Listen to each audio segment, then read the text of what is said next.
Okay, good evening, everybody. Welcome to the Trades Union Congress Fringe meeting on fighting for an anti-racist workplaces. We are live streaming from Facebook and from YouTube, and we're hoping to be joined by lots of people tonight. We've certainly had a lot of interest in people registering for the event. My name is Venda Prem Kumar. I'm the District Secretary for Redbridge National Education Union. Tonight, my co-chair will be Nimi Trivedi. Nimi is the Equalities Officer for Carmarthenshire Unison. Tonight, let's take time to celebrate our gains that we've made thanks to the Black Lives Matter movement and consider how we oppose the racist offensive from Boris Johnson and Kudsia Batool, and think seriously about how we create anti-racist workplaces. Okay, to our first speaker then. Our first speaker is Kudsia Batool, who is the TUC Head of Equalities and Strategy. Kudsia, you have 5 minutes. Thank you. Thank you. And I'm hoping somebody's going to keep me honest and on time, because being brief has never been my strongest suit, I'm afraid, especially when it comes to talking about an issue as important as this one is. But I'm going to try my best, and I'm going to talk about the Anti-Racism Task Force, because I think joining you here on the eve of our Trade Union Congress, it's really important to talk about what the union movement is doing to battle racism in the workplace. And, you know, and let's be honest, battling discrimination, battling racism has been the bread and butter of the union movement for ever such a long time. And, you know, we know that Black people need to be able to find comfort, support, and the advice and the grit and determination in their union when they have those battles to fight. Now, I'm not going to spend a lot of time talking about the pandemic, the current context, what the situation in society is. We all know, we're all living it. But what I will say is that the pandemic has blown the lid off the deep-rooted structural and systemic racism that Black people have been facing, and in their workplaces in particular, and the commitment that the trade union has made beyond its usual commitment through the work of the anti-racism task force is incredibly important. And this, as we enter the second year of the anti-racism task force, it's really important to look at the areas that we're going to be focusing on. Collective bargaining, which is putting race back on the agenda, and that's going to be a big priority for the task force. Working to bring unions and employers together to work for change that's going to have a positive impact on the lives of Black working people in the workplace. Make things inclusive and fairer.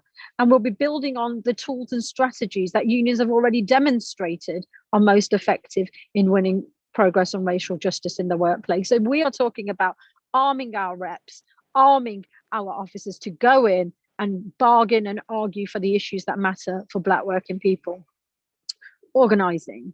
Diversity is our strength in our movement, and we'll be working to renew our unions, build bigger unions, and to increase the numbers of Black members we have in our unions, to build into spaces, private sector particularly, and to develop and organise and support Black members to become leaders in the union movement, because it's really important. You know the phrase, there's no about us without us, and I think that's incredibly important. And when we look at the trade union movement, we've got to see a diverse, reflective movement. We'll be focusing on public policy and be calling out the government, should I say, on its commitment to racial justice. And one of the things we're going to be looking at is looking into how the government have handled, some might say mishandled, its response to COVID-19. And one of the things we are really going to be focusing on is the impact of those decisions, particularly for Black people, and looking at where the equalities impact assessments were, where were the judgments that we knew needed to be done to ensure that Black people weren't adversely affected by the pandemic. And we're going to be leading the call for the public policy in this area. We're also going to be looking for stronger regulation, strengthening and protections under the Equalities 2010, including mandatory race pay gap reporting and actions to stop the use of fire and rehire practices, and legislation to ban the use of zero-hour contracts, because we know those areas particularly disproportionately affect Black people at work. We know who is bearing the brunt of the bad practices that comes out from that. And so that is it's one of the commitments of the Anti-Racism Task Force to address those issues. And I've got a warning, so I'm going to hurry up. And one of the other things I will say is, I talked about the union movement being stronger and being more diverse. And one of the strands that the workforce will be looking at and putting into action is the unions themselves as employers, and making sure that we have more Black staff, and the Black staff that work for the movement feel that they are working for a movement that only represents Black members, but Black staff too. And we need to make sure it's inclusive and safe for trade union employees as well as for trade union members. And I think it's really important that I open today with the commitment from the movement to all of you on what's going to be happening and where we're going to be focusing our priorities. And we ask you, to hold us to account, look at us for the change that's going to come. Thank you. Thank you, Kudsia, for that excellent start to this really, really important meeting. And as you said, organising in workplaces is absolutely crucial in terms of fighting racism. So our next speaker, I'd like to introduce, I have a pleasure in introducing Kevin Courtney, who is the NEU General Secretary. And Kevin has spoken on these platforms many, many times. So welcome, Kevin. Well, thank you very much. Thanks for the introduction. I am really pleased to be here. I like speaking at Stand Up to Racism meetings, at the TUC, at Labour Conference. I think it's really important. I wish we were meeting in person, but the fact that we aren't meeting in person means a lot more people can watch online. So if you are watching online, please click share and make sure other people get to see it as well. I think Stand Up to Racism is an important organisation. We've got a really good panel of speakers here from a wide range of trades unions. We do have to look inside and see what we can do in each union, in each area of work. But we also have to think that sometimes we have to do stuff together. We have to get on the streets together. If Priti Patel's attacking migrants, all trades unionists need to be working together to contest that. If there's a racist outrage in your area, getting on the streets with teachers, with railway with drivers from the railway, with PCS members, with firefighters, getting out together really matters. Now, I think anti-racism is a moral duty on everyone in our society. If we want to live together, our brothers and sisters, we've got a moral duty to be anti-racist. But like Kudsia was just saying, there's a real duty on trades unions as well. And there's a real set of self-interests. We all know unity is strength. And bosses use racism against us to divide us. So we want anti-racism in order to advance all working people. And there's another sense in which it really matters that we look inside at our own trades unions as well. You can't grow a trades union unless you know what your members think about it. If you're not getting Black voices in your union, then you don't know what a significant proportion of your members is thinking about. And if we're not getting Black activists, then we're not fishing in the biggest pools of talent in our union. Venda's one of the co-hosts. What a fantastic branch secretary for the NEU. As a strong Black woman in my union, I'm really pleased that we actually are getting increasing numbers of Black people coming forward in our union. For the last 20 years, we've been running a Black Educators Conference, Black Teachers Conference, now Black Educators Conference, and that is working. We do have thousands of Black reps. During the pandemic, we had an online conference with Jesse Jackson. 7,000 people came, Black and white, but we put out a call in that for people to volunteer to become reps, and Black and white people were volunteering in the chat. We followed up. We got hundreds of new Black reps into the NEU from doing that. I just want to pay tribute to some of the significant Black names in my union. Baljit Gale, who was the first Black president of the NEU. Roger King, who led the work on that the Black teachers work. And now our national president this year, Daniel Kebede, who was our Black members, specific Black members, or a representative on the executive, but now our national president. So these strong Black voices, as well as Venda and many others. And I think that really matters. But having said that, getting black voices in doesn't mean we've solved the issue facing black people. And, you know, we know that black members of our union face more disciplinary than others. They get less in terms of performance-related pay. We know black kids in our schools more likely to be excluded, get worse results. So the problems aren't solved, but black leadership, black voices really matter. And I think the other thing I want to say that really matters is a bit of spirit of black and white, unite and fight. Because when you find black people being treated badly, it's quite often that white working class people are being treated badly alongside them. You know, these things multiply, and being working class and black is worse, but you see white working class people being treated badly as well. So I just want to say, think about two possible role models. Think about Marcus Rashford and think about Gavin Williamson.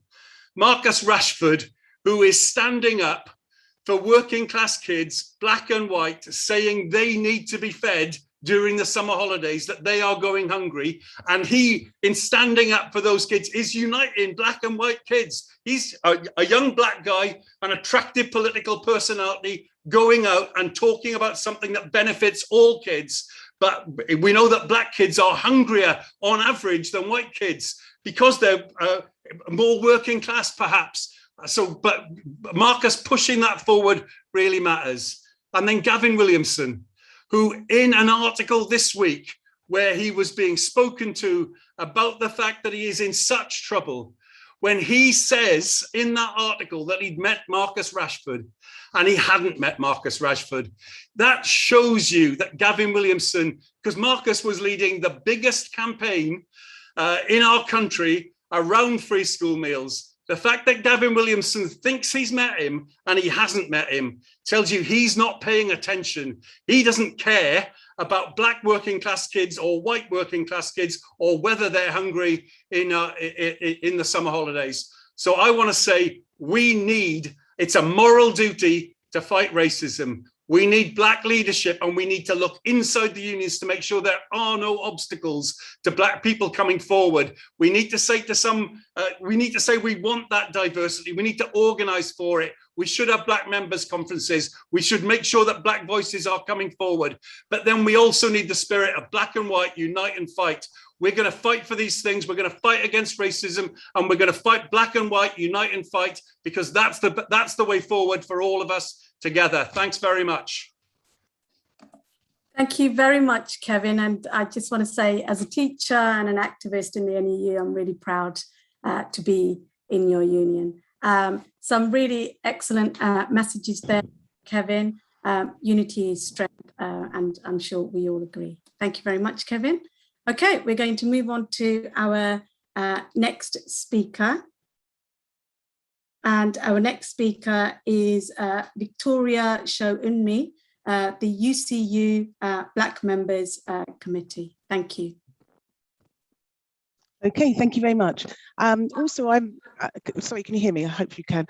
Thank you very much, Kevin. I'm following that, and the speaker before that as well. So when you mentioned the people in NEU, which was of course NUT before, do remember people like Betty Joseph as well, as a black woman.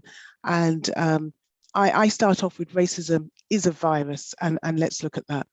First of all, thank you very much for inviting me. And I was previously the chair of the Black Members Standing Committee.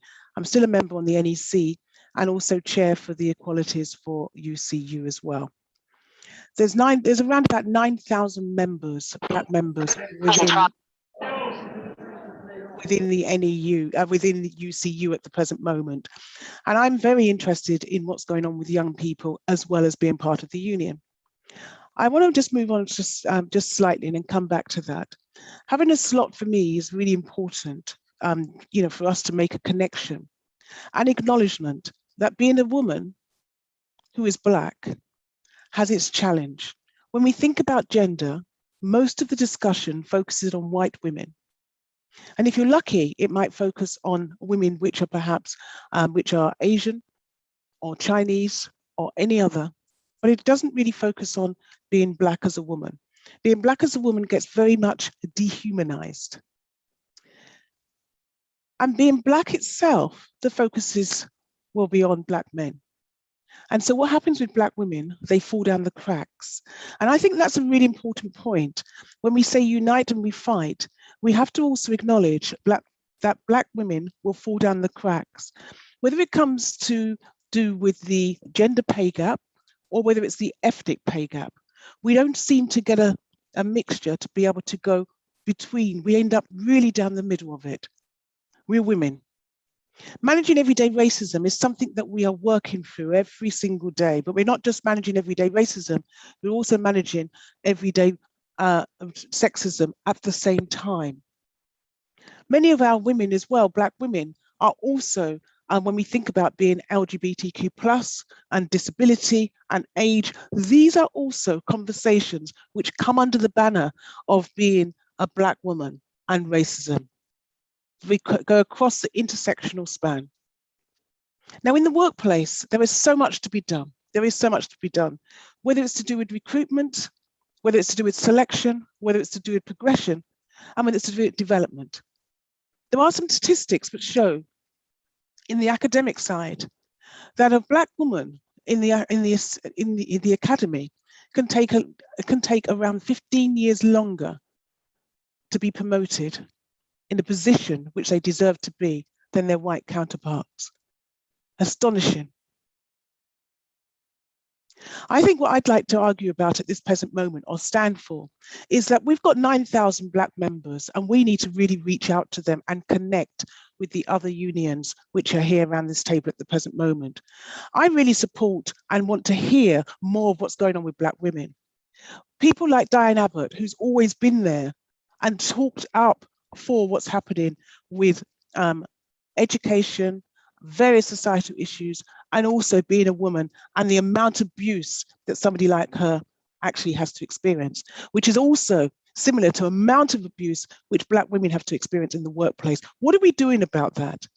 And also, how do we engage with our young people to be able to be part of the union? When you ask local people, which you know, do you invite them to be part of the union? I do. My daughters are all part of the unions, except my youngest one, but she's very much an activist, and she would be here if it was face-to-face. I argue that what is best at the local level is also best at the national level. The discussion around race at times is a delicate and difficult one to be able to have, even in the local branches and regional. But take up the placard and have that courageous conversation. Do it now while the window is open, because trust me, the window will be shut at some stage because they're struggling to have the conversations. They don't want to do that. Just recently, they've done what, 10,000, was it 10,000, put out a news read for 10,000 internships for Black people. It sounds all very wonderful, but how will it work? And what are they going to, what's the infrastructure to be able to hold that? Or is it just another thing where they just throw a few crumbs and think that we're able to just shut us up with a few crumbs? Well, that's not the case anymore. How we're going to do it now is that we will become more strategic. We are very different in the way we do things. We don't shout up and down and perhaps where they think they're going to just come after us. We've got other ways of dealing with things. We are also very clever on social media and very other tactics as well. We're also very international, so we can connect with people globally as well. So yes, united we fight. However, remember the voice of the Black woman and the Black girl. Thank you very much.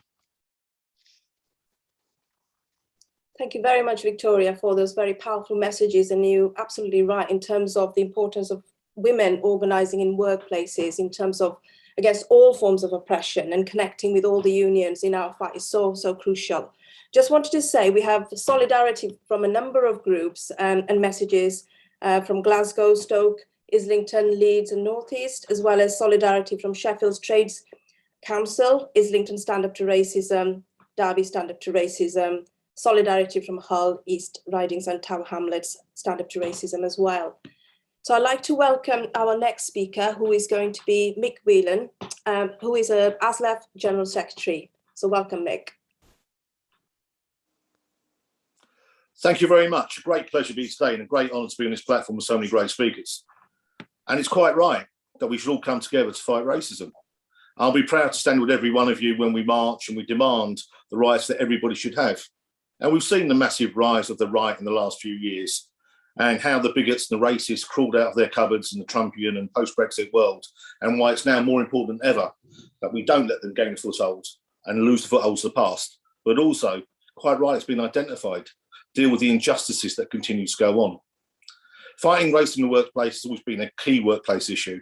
It's something for all workers. It's about the treatment of everybody and how we do it. And there are areas and times where it requires aggression and confrontation. Then there are other times where it requires sensitivity and different approaches, where it's about ensuring that employers deal with explicit examples of racism by kicking the racists and fascists out of our workplaces, or educating those workers and our members, more importantly, who make unacceptable statements out of ignorance rather than malice. Dignity and work processes and mission statements aren't enough. We have to clean our own houses. We have to be at the forefront of what we expect working people to endure, engage, and do. So what have we done in the past and what we're going to do in the future, I think is one of the things we should possibly look at. We've tried to take both of those approaches in the past. Some time ago, there was a tactic by those in the BNP of joining left-wing trade unions, then all of a sudden putting their hand up and saying that they were racist or fascists. And then we kicked them out. And then they would use the money they gained in the tribunals to fund their thoughts, their words, their processes. So we were one of those way back in 2002. And we decided we weren't going to have people that didn't share our beliefs, that didn't share our vision of the future, and weren't going to work in happiness and peace with other workers. And we kicked him out, and we do it again tomorrow. But we've now become a bit of a safer haven for the new movement because of what we did. But then this person took us to a tribunal, because everybody's got a right to be in a trade union, regardless of what the rule book of those trade unions said, no matter what they stood for, no matter what their avowed policies was, right? There was a loophole that said that these person had a right to be in a trade union. But we thought, okay, we'll go to tribunal. They will see that it's incomparable with our values and our spirit. They didn't. They found in favour. We appealed. We lost. We had a very long, expensive fight. And I thank for all those unions of the movement that supported us and all those that helped us at the time. But we eventually had to go to European Court of Human Rights to kick this person out, to say that everybody has a right to be in a trade union, but also anybody who joins a trade union has to belong to and accept the values of the organisation through free association they belong to. And we're proud to do that. At the same time, then, more recently, we've heard people talk about processes. We're very happy to be engaged in the TUC pilot, confronting the far right in our communities and workplaces. It ran online from June 2021, hosted by the TUC and Trademark, which are based in Belfast. But it was about explaining who the far right are and why we oppose them. Examining how we've organised against the far right in the past was incredibly important. Explain the importance of the stories and narratives about how these are used to convey political ideas and the damage it does to all of our people in the working class, but particularly those that are black or otherwise. Think about how trade unions can use the narratives that based on trade union values present workers with an alternative far-right politics. Because there's no point in defeating this in the workplace if the people then that are in power are not going to change our society or how we go forward. Learn techniques having difficult political conversations. And it's about having those conversations, not just in a confrontational way, but in an educational way. So while we must act strongly against virulent racists, we also have a job to educate them about racism. So 2017, we launched a campaign, and it's an ongoing campaign called Mind the Gag. And it was difficult. And it was brought about not just by our BAME committee, but it was in conjunction of our LGBT plus committee, our women's committee, our young members committee, and our BAME committee, who felt that there were people in the workplace that hid behind the word banter, hid behind the terminology of they didn't know it was offensive.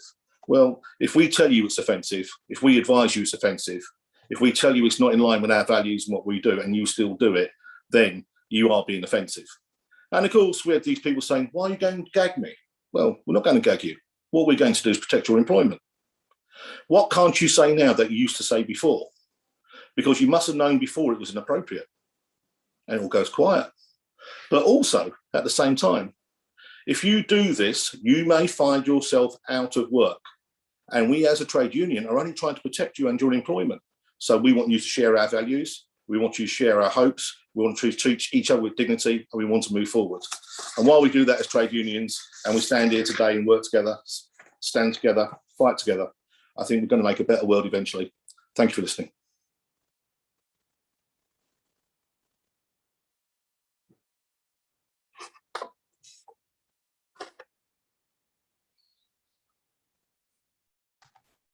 Thank you very much, Mick, for your important words. I think you really highlight how important it is to challenge racism within the workplace. Our next speaker is going to be Nahala, who is speaking from Didsbury. Now, there was a, you may be aware, there was an attack on a mosque in Didsbury, and there is a vigil taking place tonight at 5 o'clock. So hopefully we are going to be joining them now live. All those things have to be. Hi, it's, can you hear me? Yes, we can. Please go ahead. Thank you. Yeah, it's Tracy live from Didsbury Mosque at the moment. The mosque had a arson attack last night at 11:49. Thankfully, two of our neighbours saw the fire and they managed to put it out. So thank you for everybody who has come out to support us. I don't know if you can see everybody that's come out at such short notice. Thank you so much for your support and the solidarity for standing with us. Sorry, I've been awake since 3:30 this morning, so I'm going to pass you back to Nyla. Do you need me to say anything else? We're happy to hear from Nyla. I promise you, we'll be there with you. Thank you. Yeah, I'm just going to... Thank you very much. Well said. Thank you very much. Nyla, I think we have another speaker. Sorry, she's just going to introduce them. But what I do want to say is it is important for the different strands of the anti-racist movement to have an opportunity to go through words. It demonstrates the strength of the collective people that we've got here today. So I want to introduce another speaker, Karen Reisman. She's from Uniswitch, she's an active trade union activist who has a long-standing anti-racist campaign and a nurse in our NHS places what's everywhere. Thank you very much. My name is Karen Reisman from the Unison National Executive, and I want to send solidarity greetings from Unison and from the whole of the trade.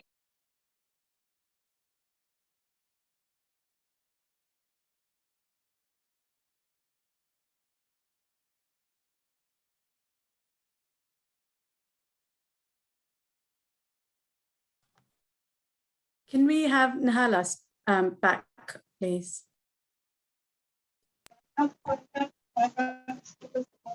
Hi, my name's Naila.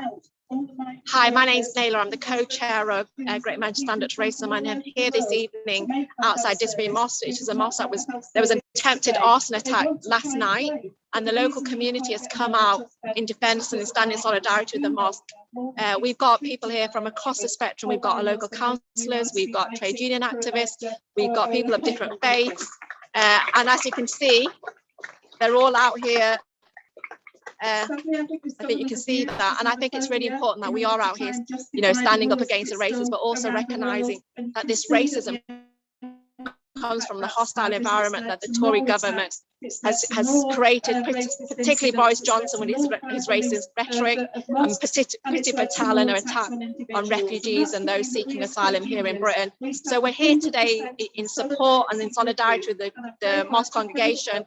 We're also here today spreading the word that we need to be out in the streets, particularly when the Tory government, the Tory party are here in Manchester in October. We'll be out in the streets on Sunday at the National People's Assembly demonstration, but we'll also be out on the Tuesday, the 5th of October, when Kudsia Batool will make what we know will be a racist speech attacking refugees and migrants in the Black Lives Matter movement. We reject it. We accept it. We end up fighting each other for the scraps on the floor, rather than saying that we want the better world that we can all share together. So real solidarity to you here in the mosque, and solidarity to people fighting racism and any sort of discrimination anywhere in the world. Okay, thanks very much, Naila, and everybody who's taking part in that vigil at Didsbury. So important to respond to that horrific attack which has happened on the mosque there, and so important that we organise against the far right and the racists every time they show their face, and unite in the way that the vigil is taking place tonight. So the next speaker I'd like to introduce is Sarah Woolley, who is the General Secretary for the BFAWU Union. Thank you. Welcome, Sarah. Thanks for the opportunity to speak today, and thank you to Stand Up to Racism for the continued vitally important work that you do. Racism is still a daily experience for many of our members in the Bakers Food and Allied Workers Union and large parts of our community, because it is so ingrained in our society and our institutions. And whilst there's lots of great things happening to challenge it across trade unions, through Black Lives Matter and by our Socialist Labour Party MPs, we aren't doing enough collectively to support our friends, our colleagues, our comrades, our families, because it is still happening.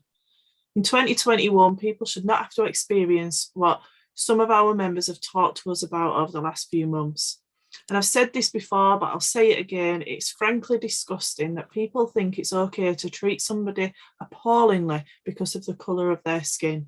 And we need to be better at calling out those acts for what they are and challenging racism, whether in the workplace, our communities, or even our homes. We need to look at ourselves as a movement, because it's easy to blame everyone else. But we know in our union, as do others, that we have members and even reps that have been drawn into right-wing rhetoric because they are so good at painting themselves as one of us. But they're not anything like us. They thrive on division and lies and have no intention of embracing diversity and inclusivity, never mind equality. And anyone that thinks it's okay to treat somebody differently, treat them negatively because of the colour of their skin, their beliefs, or their country of birth, really does not belong in our movement. Using phrases like all lives matter is not helpful, it's not inclusive, it's ignoring the reality of the situation, that until Black lives matter equally, all lives cannot possibly matter, because a huge section of our society is being excluded and treated differently day in, day out. It's very easy to bury our heads in the sand when it's not happening to us. I'm fully aware I sit here as a white woman and acknowledge the privilege that comes with that. But as a trade unionist and as a trade union movement, we cannot continue to bury our heads in the sand when the far right still has a grasp on far too many people. We need to challenge those that think it's okay to use derogatory phrases and worse. We need to have honest, difficult conversations with people that do, including telling them that they're not welcome in our union and wider movement. And we need to empower our reps and members to do the same, because racism should not be tolerated in our movement or our workplaces. We also need to make sure that our reps are equipped and confident enough to hold employers accountable when they're not fulfilling their duties in tackling racism in the workplace, not brushing it under the carpet as though it's some sort of banter. Last time I spoke at Stand Up to Racism, I mentioned that we'd set up a BFAWU BAME network led by one of our full-time officials, Haroon Rashid. This has been slowly building. We had a really powerful meeting at our national conference this year where our members told us of their experience of racism in the workplace and communities, the experiences they'd had of difficulties around citizenship and lack of financial support through the pandemic when employers were expecting them to rely on SSP when isolating, and not putting enough safety measures to stop major outbreaks from happening again and again. The group also began to look at how we challenge some of the rhetoric and lies told, and will continue to just grow. It's a safe space for our sisters and brothers to meet, and we have asked them to look at the union, its structures, the campaigns we run, as well as the issues they face daily in communities and workplaces, so that we as a union can be better. We need to make sure that we truly represent all of our members and that we aren't creating barriers by not truly understanding what they are for particular groups of members. Because the phrase, well, that's how we've always done it, is not good enough. We are incredibly proud of our diverse membership. We have members from all over the world. We've got such a rich group of members that feed into our trade union. We just need to make sure that we are fully reflective of it, and everyone has a voice that is loud and clear throughout our union. I know as a white woman, I cannot ever understand the true impact or reality of racism. I also know we can't call ourselves true trade unionists if we're not anti-racist, and I believe I am. And I want the Bakers Food and Allied Workers Union to be an anti-racist trade union. And we'll continue to work on educating our members, challenging those that can't see what they are doing is racist, and I can promise you, that we will deal with those that know and fully understand that their actions are racist and the impact of them, however difficult that may be. We will work to ensure our policies and structures are inclusive and empowering, and that our reps are trained and can negotiate on issues that are reflective of the diverse branches they represent. My pledge to you, sisters and brothers watching this, is that I will always stand with you. I will challenge racism and all forms of fascism wherever that may happen. And as a union, we will continue to work with Stand Up to Racism, Black Lives Matter, other trade unions and community groups to break down the influence the far right is having by exposing the lies and the myths that they circulate. And we will build on educating our members on the negative impact those far right organisations have. Ensure that we are organising and campaigning around issues that cover all of our members, embracing and celebrating our diversity. We will continue to fight for better terms and conditions in our industry and for our class, whilst working together with comrades around the world to improve the lives for everyone and work to drown out the right-wing rhetoric. Kevin was right earlier. We need to work together across trade unions, across the labour movement as a whole, as the only way we force the cultural changes and remove the power of the right wing is standing together collectively in solidarity always. Thank you. Thank you very much, Sarah. I think that kind of leadership and showing that commitment to an anti-racist approach within the union is really important, and I'm sure your members really appreciate that. Okay, before we go on to the next speaker, I'm just going to share some of the solidarity messages that we're receiving on YouTube and Facebook.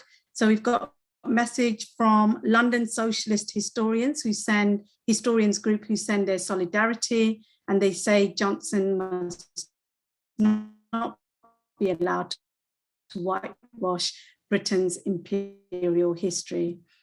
Solidarity also from Oxford Stand Up to Racism as well. Solidarity and Stand Up to Racism West Wales. And I've got a message saying, hurrah for Sarah, Woolley and the Bakers Union. Fantastic. Thank you very much for your messages. Please keep them coming. We will read them out as we move from one speaker to the other. I'm really pleased to say, I think we have nearly 200 viewers on Facebook and on YouTube at the moment joining us. So you're all very welcome. Okay, we're going to move on to our next speaker, who is Amit Malde. And I'm sorry if I've said your name wrong, please feel free to correct me. Amit is the National Secretary of the Fire Brigade Union, Black and Minority Members. Thank you. Thank you, Venda. Good evening all. I'm Amit Malde from the FBU. And thanks to all the speakers who have come before me.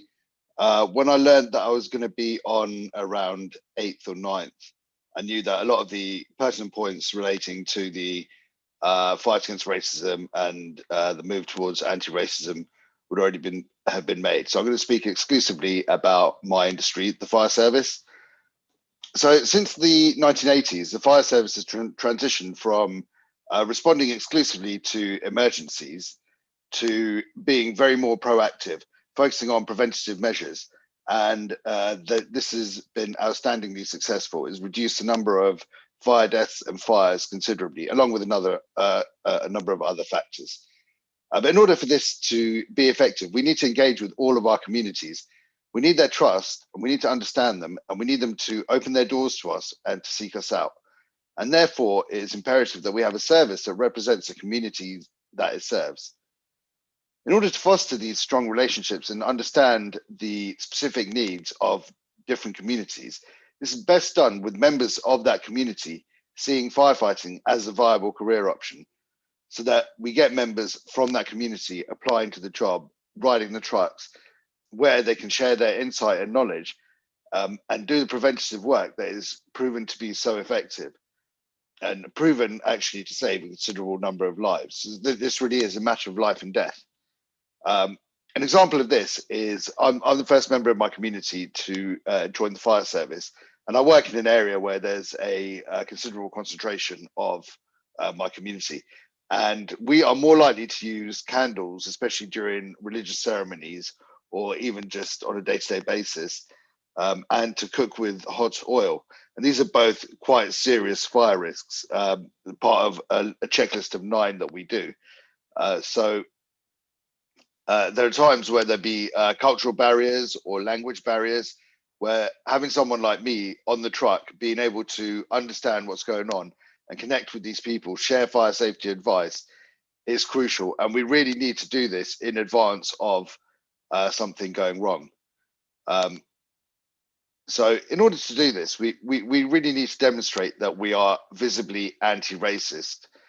These days, striving to refrain from racism just simply isn't enough. And some services do good work in this, whilst others have been quite slow to demonstrate the same level of commitment. But we're still in a position where none of the 46 fire and rescue services across the UK have an operational workforce that has demographics that reflect their wider populace. So it's a battle that we've been fighting for a long time and continue to work on. So some of these services have measures such as outreach. These are open days and initiatives where members of underrepresented communities are shown the application process and given an introduction to the job and the culture, and shown what it takes to successfully pass recruitment, pass training, and get on those trucks and start responding to incidents, and be someone that then begins the fire safety community work. So these initiatives, these open days and outreach programs, have proven to be successful in bridging the gap between the services and the communities by demonstrating to applicants that they are welcome and they are capable, and that this is a career option that is viable and suitable for them.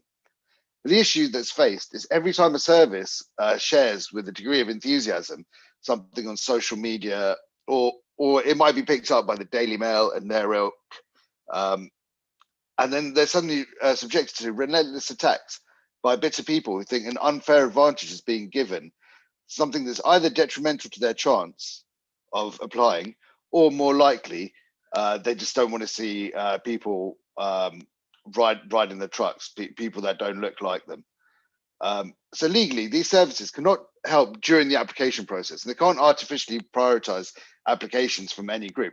However, what they can do is work in advance to promote the service prior to application stage. And these are perfectly valid and legally compliant schemes, but they're often, when they're inundated with this vitriol, they shy away from engaging and challenging, and they don't then publicize future initiatives, which means that they're not engaging with the people that they're trying to. And they're basically pandering to an angry, vocal minority who still genuinely believe that they're being marginalized in a service that persists at 95% white and therefore just 5% ethnic or mixed heritage, a figure that remains under half of the proportion of the wider population. So I should give thanks to South Yorkshire, who published a video on YouTube detailing exactly what the positive action is, why it is necessary and valid, and challenging all criticism in a positive way. But unfortunately, it's been up for 4 months and still had under 1,000 views. So it shows that whilst some work is being done in the anti-racism, it's still taking a long time for it to go across the country and for it to have the effect that we would like it to do. But we, as a union, are continuing to look across the country and look at all the different services, trying to help them improve these connections with recruitment, improve these links with their communities, and introduce and commit to anti-racist measures. And watch this space, because we hope to continue to report on more positive initiatives in the coming months and years across the nation, across the 46 services that we work in. Thank you.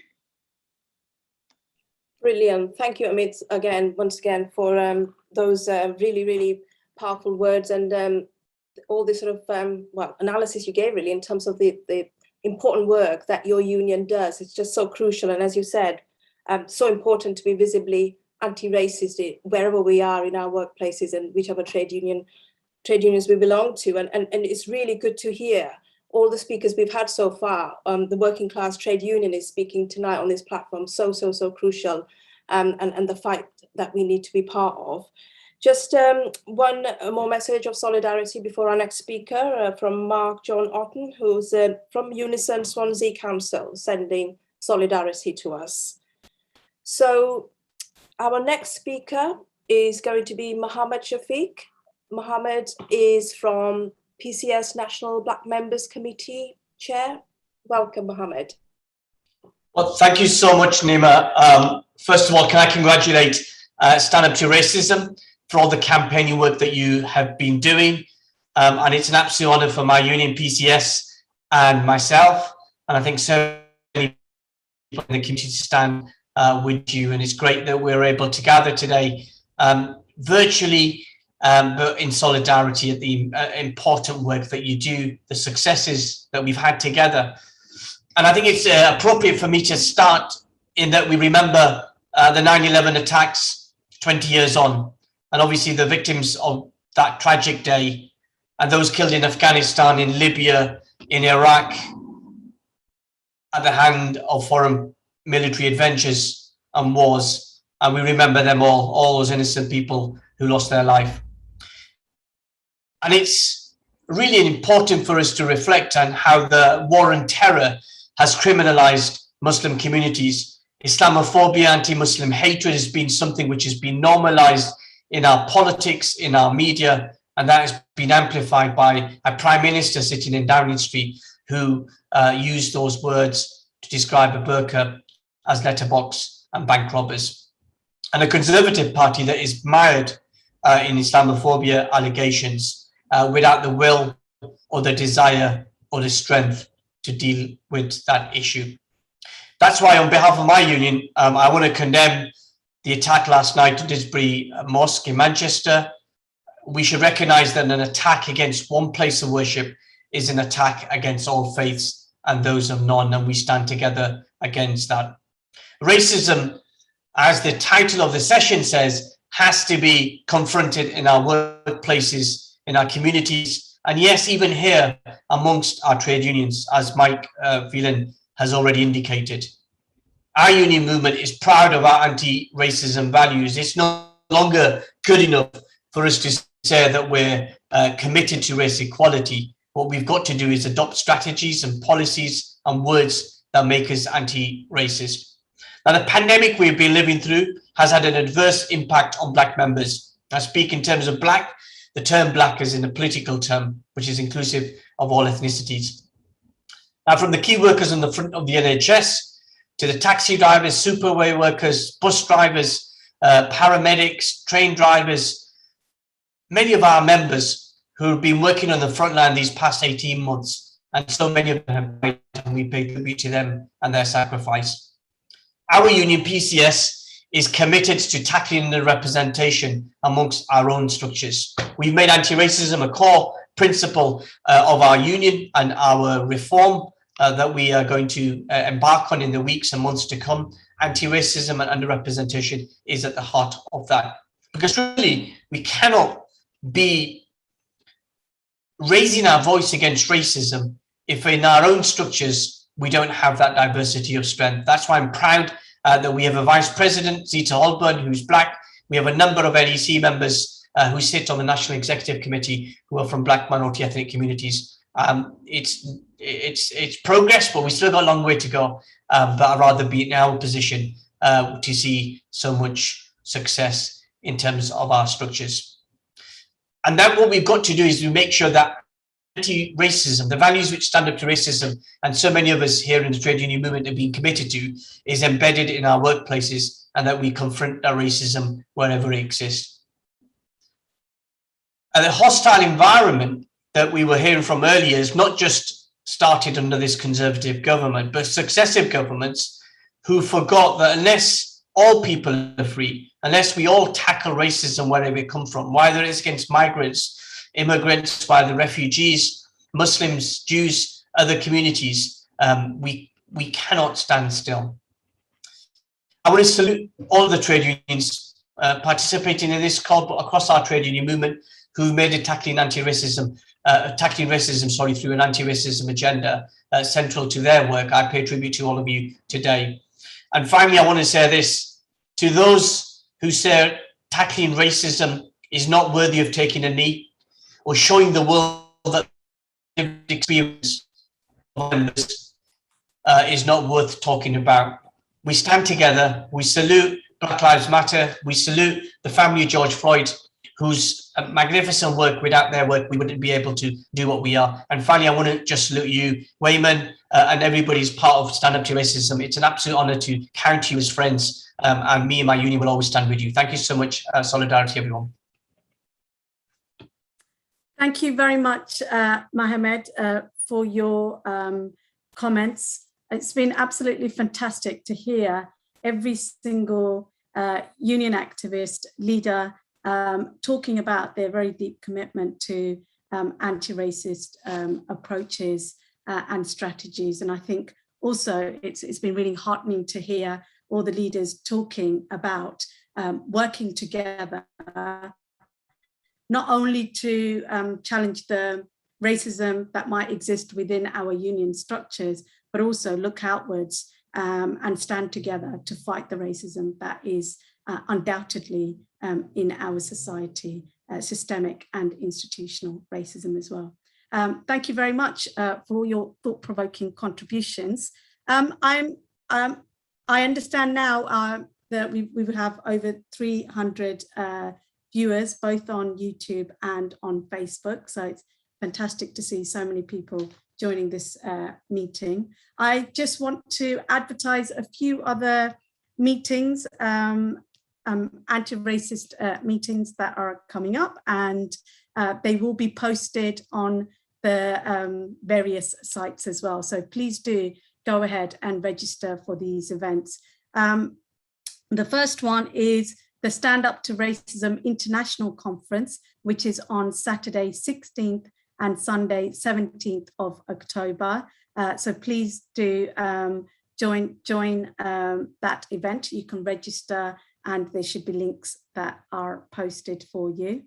There's also another meeting, being a regional meeting, being organised by Yorkshire and Humberside Stand Up to Racism Conference, and that's on Sunday 19th of September.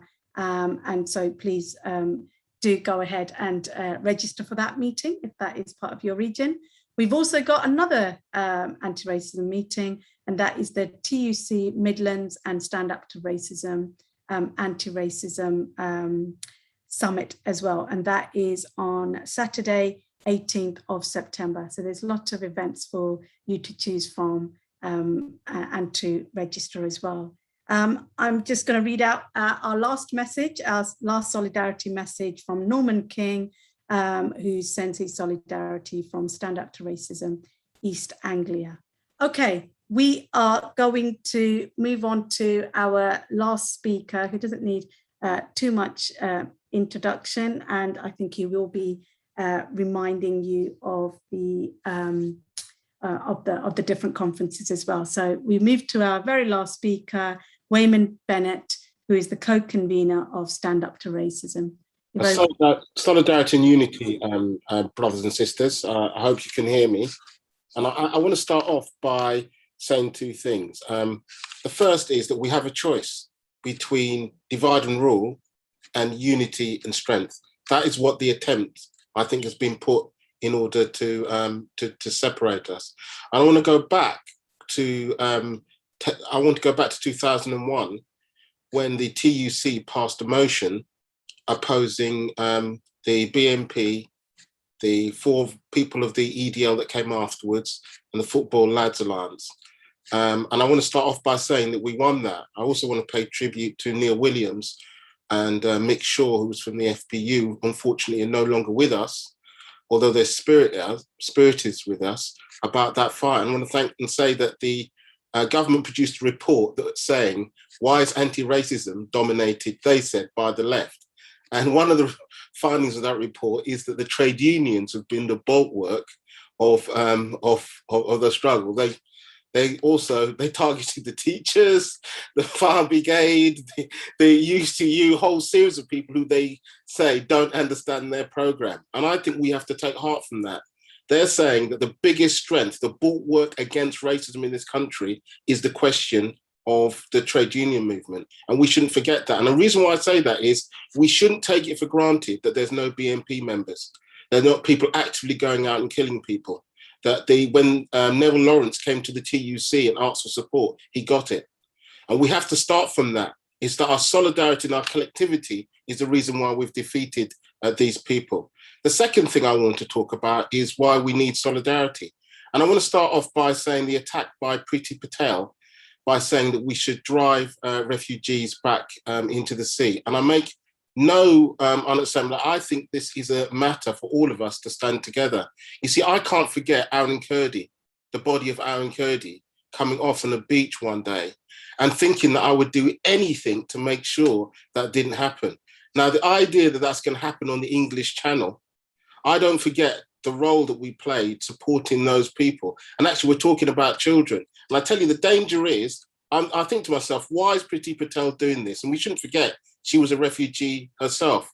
And unfortunately, I'm old enough to remember the racist times when people were attacking people coming from overseas in order, her very family, they named her very family, and trade unions spoke out and said they're welcome here. So I think as trade unionists, we have to have this message, they're welcomed here. And we should be clear about why they're doing this. The government has one agenda to, to attack and lead to division, and that division doesn't need to be explained. The amount of people that died in the COVID crisis, the amount of disregard that they showed for people has not stopped. I think it's still at the heart of the way that they treat people. There's so many working class families whose names, and obviously we have to pay tribute to people in the NHS, but even those organisations they treat with disregard. It is vital that we oppose the question of divide and rule and that we have the question of solidarity. Our victories have come from our unity.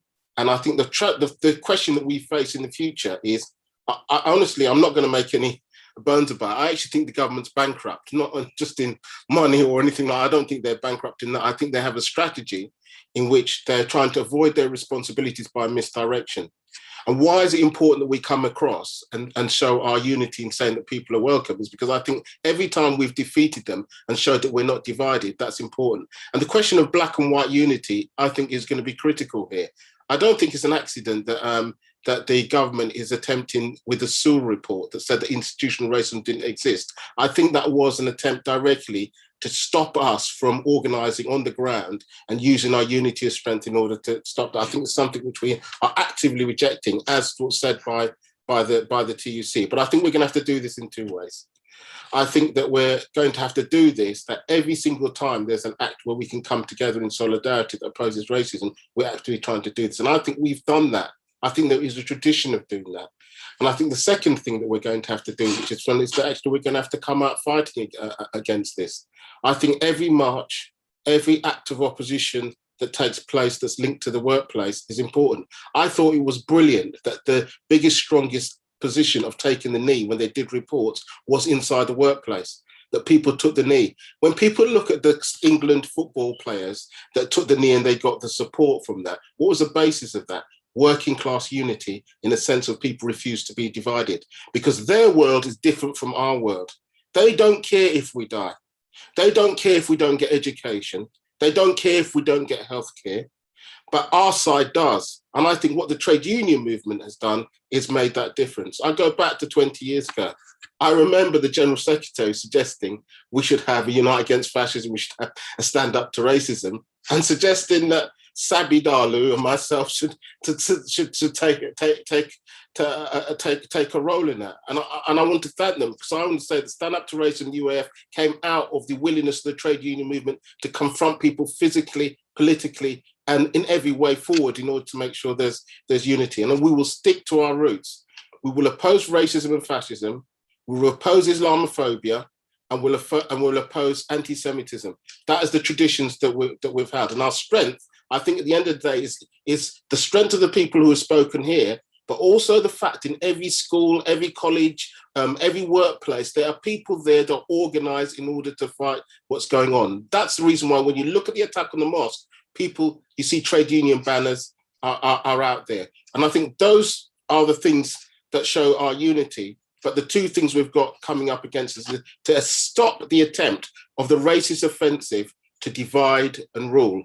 And I think it's going to be determined, because I think because the government hasn't got any policies They're going to use this systematically, and we have to make sure that we stop. It's our victories that's given us our strength. Let's build on that and make sure that we keep that tradition of black and white unite and fight there. And we say to them, you will not get away with dividing us, because we're going to take the fight to you. So thank you very much on that, and I'll stop there.